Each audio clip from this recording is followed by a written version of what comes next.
Ralph here once again, and this is a way I like to intuitively familiarize myself with subplot positions. It's really easy when you go to look at it. Yeah, here's a 3x6 subplot, and you have 18 different squares. But when you're moving kind of fast, in my case, which I tend to do a lot, and I'm trying to figure out what's position 9, I can go, boom, that's position 9.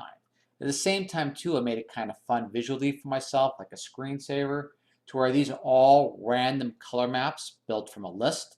And what I'll do too is I'll post the code on YouTube, on the YouTube channel, so you can pull up on your own. Again, it's just something fun, silly, but it's kind of cool to look at. And it's a random mathematical formula, and these are all random charts using basically a contour fill. Again, I hope you enjoy. Fun to look at. Ralph signing off. Any questions, just leave in the comments section, and I'll catch you all later on. Bye.